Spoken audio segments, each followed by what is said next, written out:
I'm saying in the mid '80s we wanted to start doing some recordings, and so we booked Mid Ocean.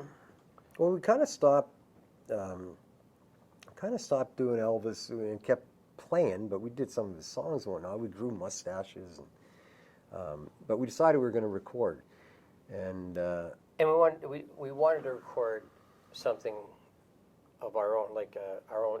I'm saying our music, but something original. Yeah.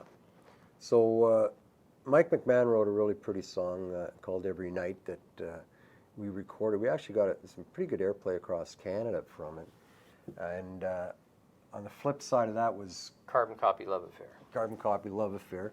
Kevin McIver produced it and then sent it down to Mid Ocean, or no, World Records in Toronto, where Tim Thorney did the final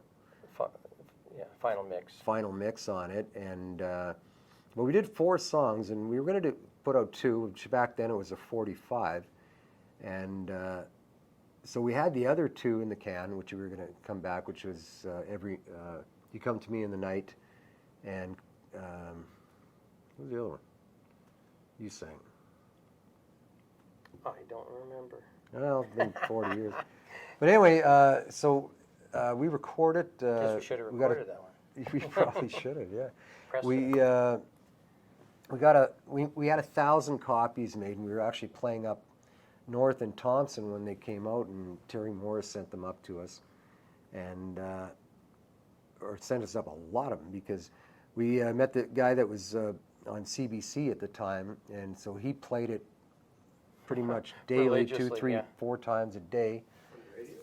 Yeah, on the radio. Yeah. The first place we ever heard ourselves on the radio. Down here was CJOB, because my mother-in-law heard it. Yeah. But we did really well up in Thompson. We probably sold. And actually, We probably sold about 500 or 600 records up there in 2 weeks.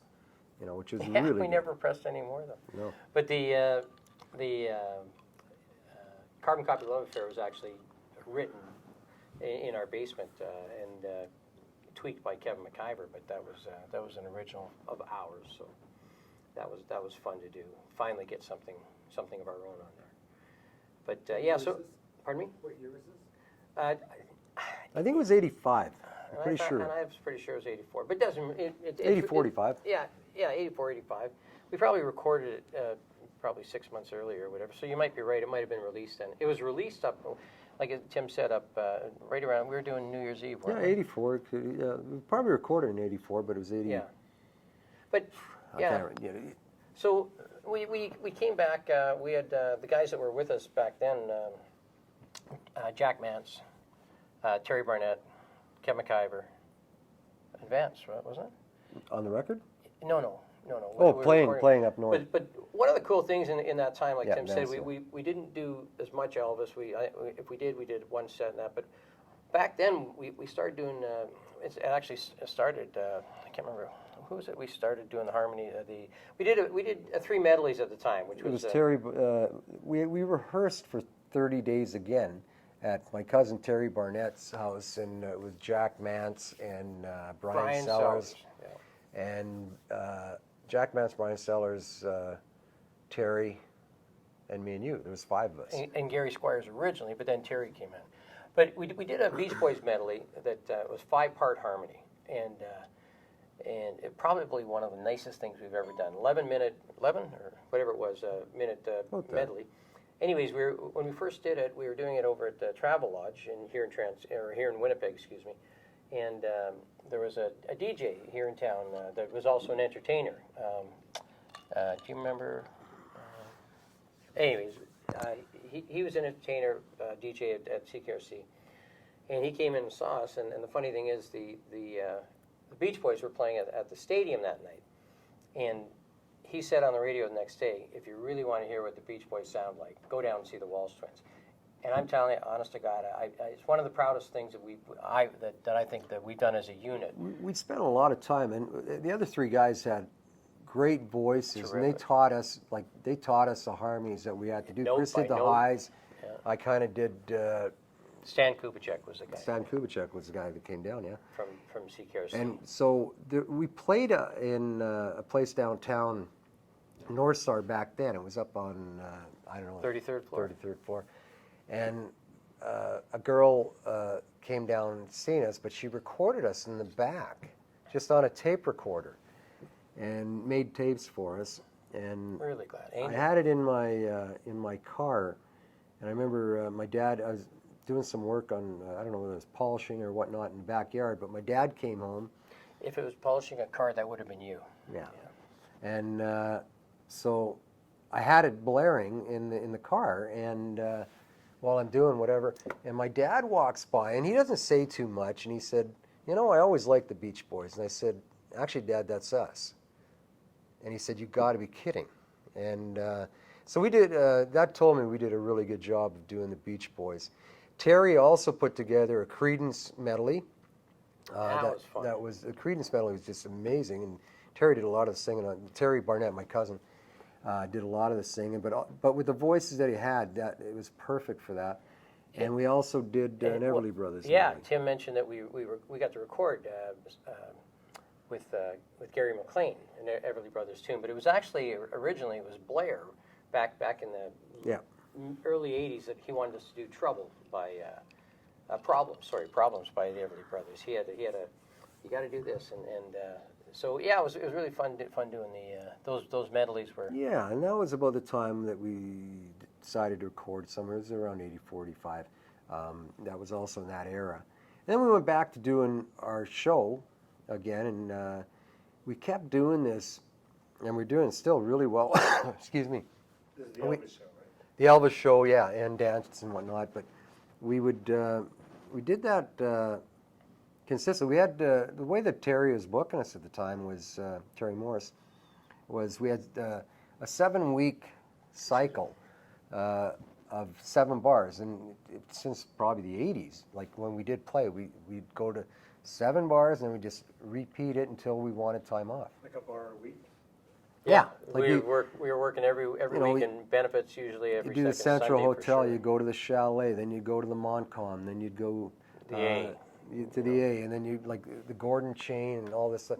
You know, And then if we had to through go there out of was town, there was always the other stuff. You do the Downs, you do or we go up north, like 1 week or 2.5 weeks.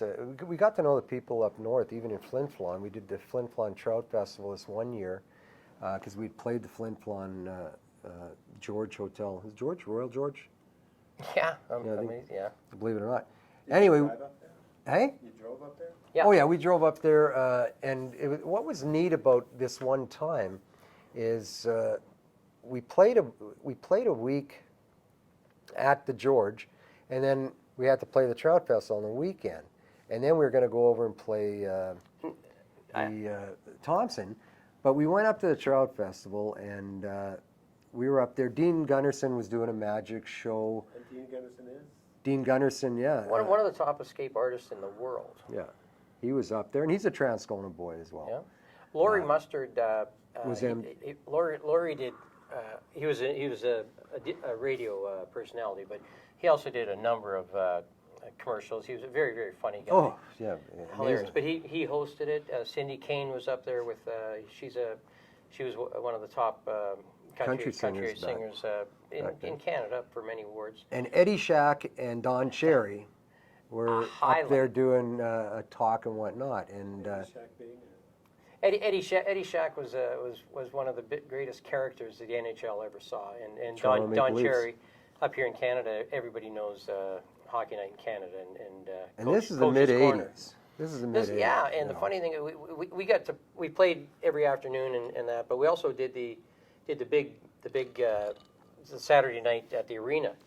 And funny thing is, Eddie Shack, he's got this great big mustache, and Shack comes in, and we're going back a while, so I can't remember if it was a checkered suit, doesn't really matter, but Shack goes walking in with a drink in his hand, but Don Cherry, he's got 2 beautiful women on, and you know they're not his daughters, like on each arm, eh? But they were great guys to everybody in the crowd, to us. Everybody. Yeah. And just nice people. But you go up there and, you get the one-nighters with these jobs. So sometimes in the 80s, we'd go up north for 2.5 weeks, and we get like $12,500. And again, the whole band made exactly Same what we as did. us, And But make a lot of money going. one of the to it. great things, whether it was a trout festival or whether it was, we play with Nestor Pister. Nestor Pester. He was a big comedian here in Canada, and yeah, he looked like a. How would you explain that? Boy, he looked like he. Well, I asked him. His actual name is Don Astor, and I asked him. I said, "How did you become Nestor Pister?" Right? The Ukrainian people just love, and he's hilarious. And our band backed him up when he did his show, and then we did our show.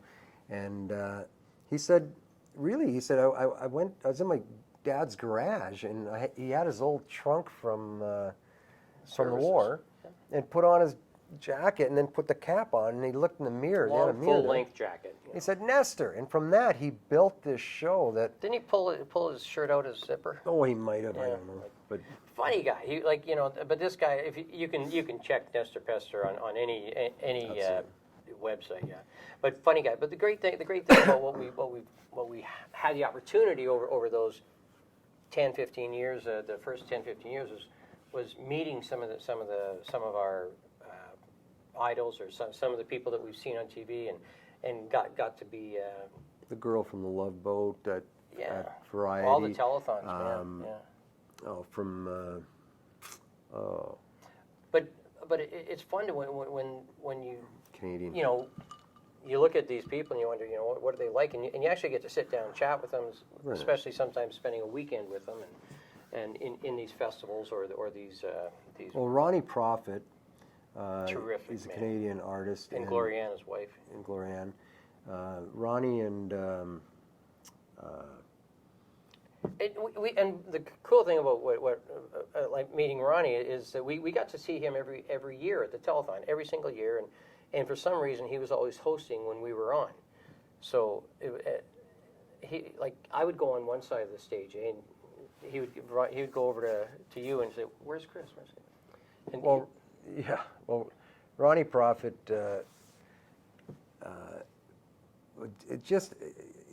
He'd always leave his guitar on the side. So I'm known for being early. Chris is known for being late, right? So Ronnie comes up to me and says, where is Chris? I said, we're not on for 2 acts. He said, Chris doesn't know that. Yeah, I said, well, I just seen him on the other side over there. So he goes over and... I'm in my Elvis suit waiting. And he goes over and says, where's Tim? He said, you guys are on next. Where's Tim?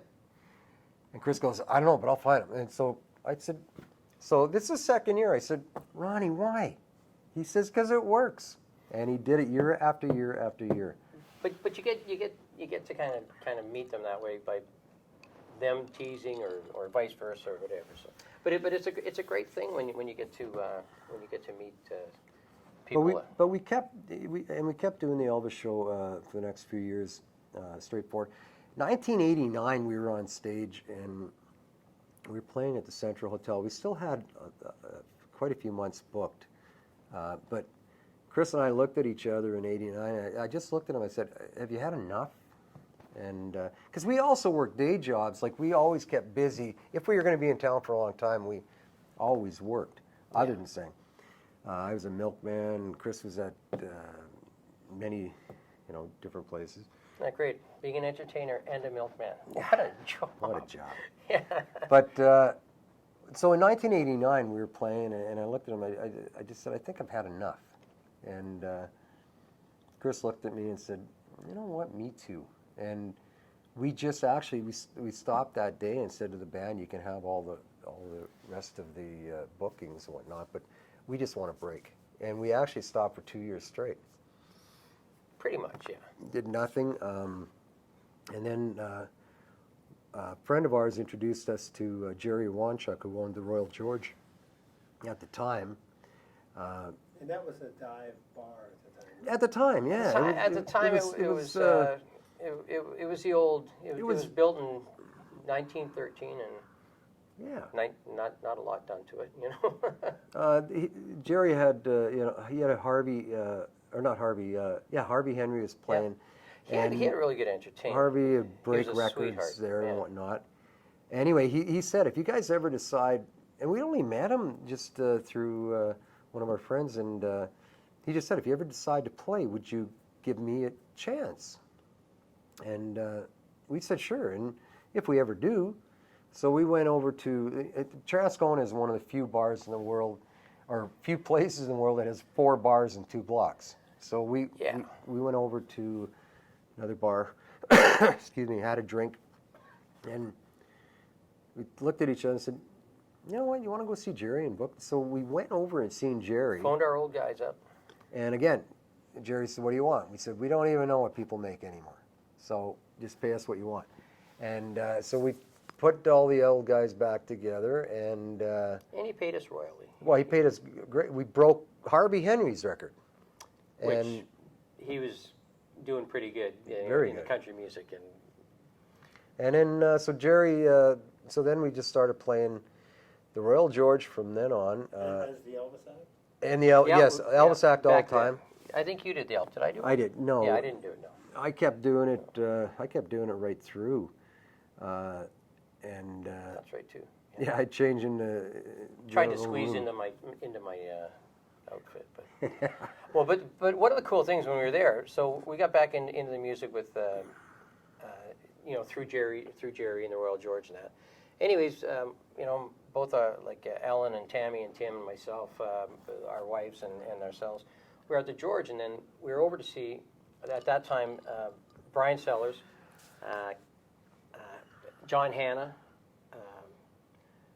John Hanna being John Hanna from Street Street Heart, Heart.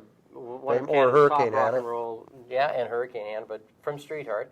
So they're Brian Sellers, Vance Masters, Kevin McIver. Anyways, they're playing over for some reason the George or the Central in the afternoon.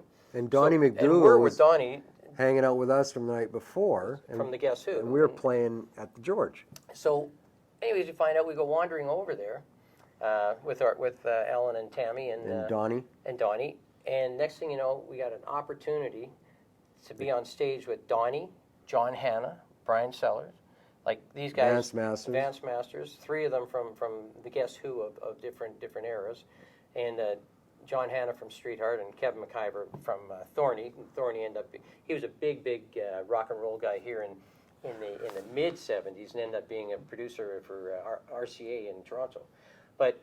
A really, really great opportunity for us, and now we've become very, very good friends with all of them, John and everybody else. But Well, Donnie, we kept hanging out with Donnie. It's just another story that friends of ours, Kevin and Janice, Janice Stardom and Kevin Canline, we were partying one night, we were playing one night, and Donnie was in,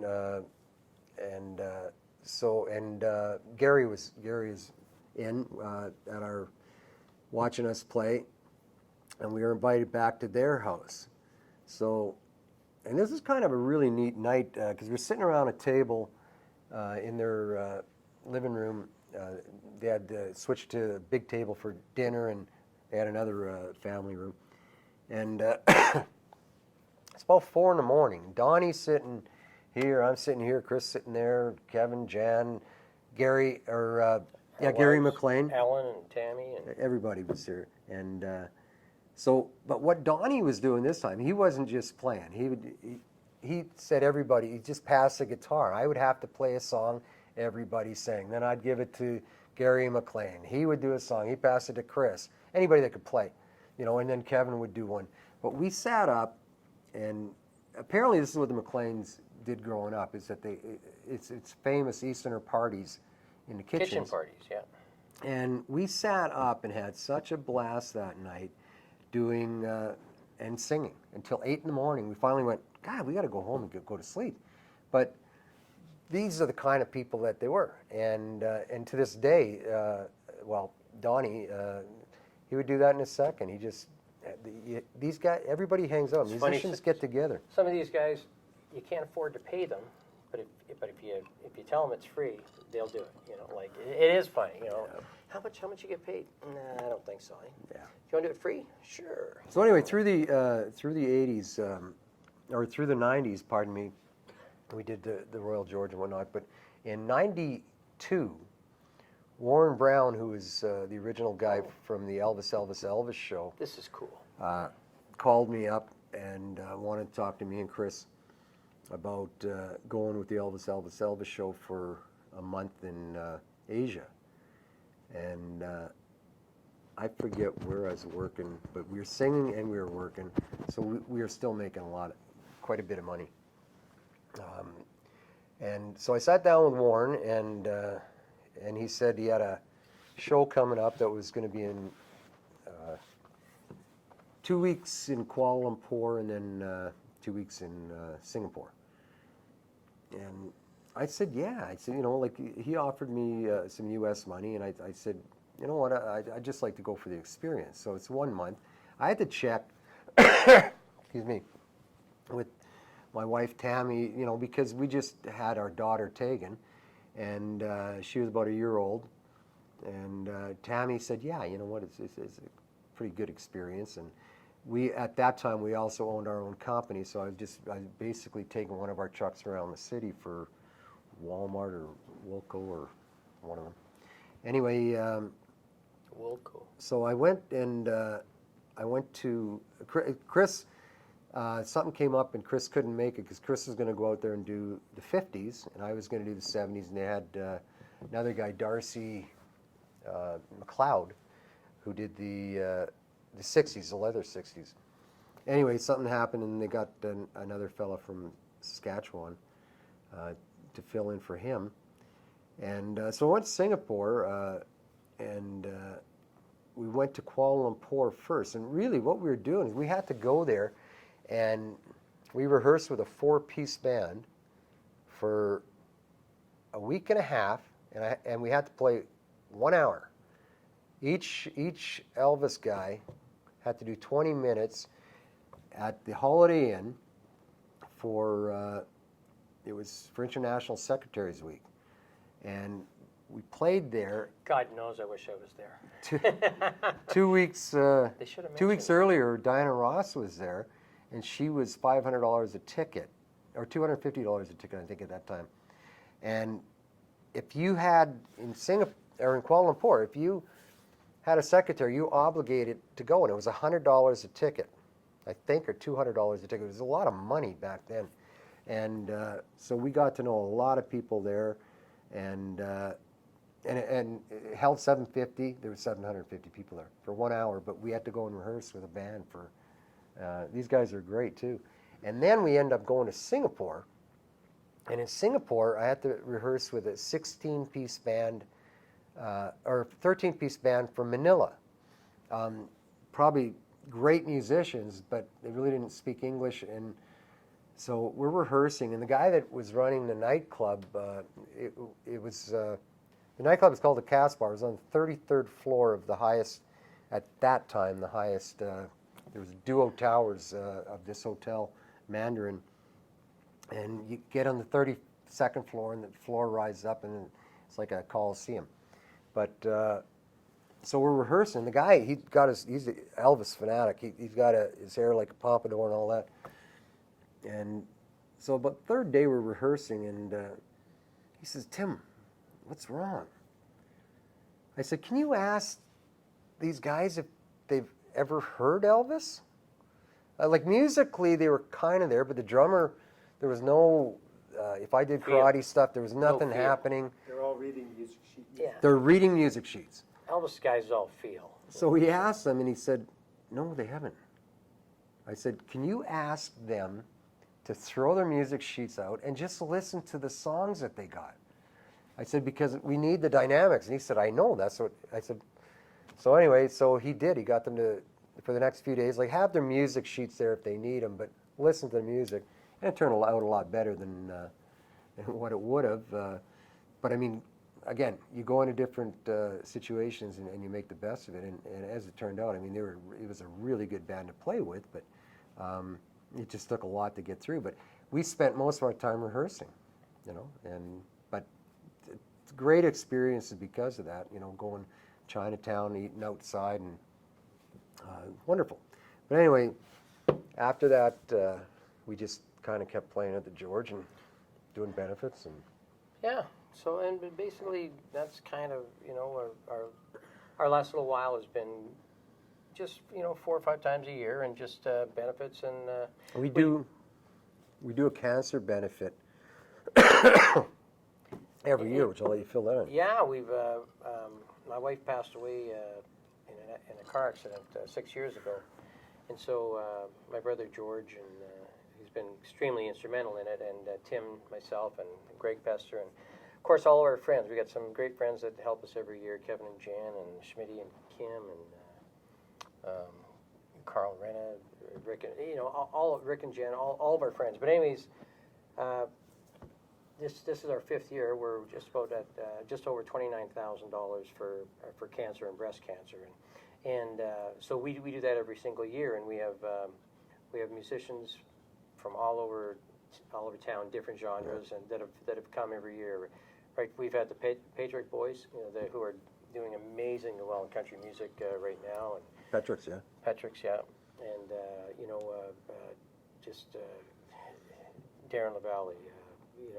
We've had just such great support, and that all comes through the years of playing there. So. And a lot of this comes from Greg Pester and Teresa, who own the Royal George, because they hire musicians to this day all week.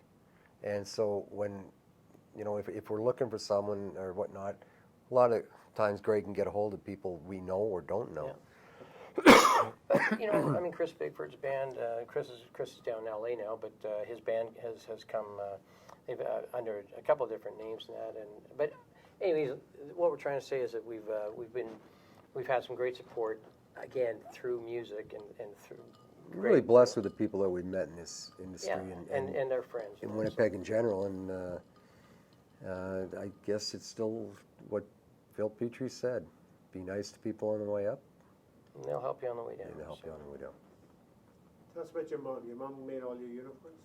Yeah, the great. At one point, and we differ a little bit, but I remember it used to be like 30, 31 suits each or whatever. But that's cycling. But the mom, I think there was 2 suits that were made for us by others. There were. And other than that, Mom made them all, and we've had everything. Mom. Well, when we started, all of our scarves. When we started deciding that we were going to go and do this, so my mom would just get material, and she made Chris's leather. For Elvis's comeback era, she made his gold lame suit, identical to Elvis's. She would just go and get material, and when we come back from our first tour, she'd have another couple suits ready, and we wanted a blue one. We'd start to stud it, and then we had there's a lot of friends back in that day that would stud them for us and whatnot, and then next time we come back, we'd have 2 blue ones, and next time Elvis had a rainbow one that. She put all the material together and put it all together. Cut the rainbows and made all our belts, all of our scarves. She made all of our scarves, which is a lot. Yeah, put our names on them. Did you give the scarves away like we gave probably 10, for sure 10 a show. Oh, probably a lot more. My mom would make boxes, make boxes and boxes. When we went on tour, honest to God, we'd have like 4 boxes of We got hired, to give you an example, we got hired to open up the St. Vital shopping mall with Number 7 cigarettes. Yeah, we did a couple of malls. Pat Riordan, Wayne Walker was our backup band. Pat Riordan emceed it and whatnot. And when we opened that up, we literally, if you look down all the aisles, because we were in the center court, you could see people like in every aisle forever. And we did an hour show, I think, once or twice a day. Yeah. But as soon as we finished, because back then you got a lot of like young kids and whatnot, so we would literally sign autographs for 2 hours at a time before we'd go home, change, and then if we had to come back for another show or whatnot. And we did this 3 or 4 nights in a row. It was fun. Number 7 Cigarettes was actually going to hire us for a year to go and open up different places for them. Different malls and different Because they had a show. They had a traveling. Yeah, they had a kind of like a Star Search at that time that went all over. Yeah, but it was a great experience doing that kind of stuff, opening up things like that. You know, with Pat Riordan, he'd go out and he'd buy some great big granny pants, and he'd be throwing them up on stage. While we were on stage. While we were on stage, yeah. So a lot of fun. Yeah.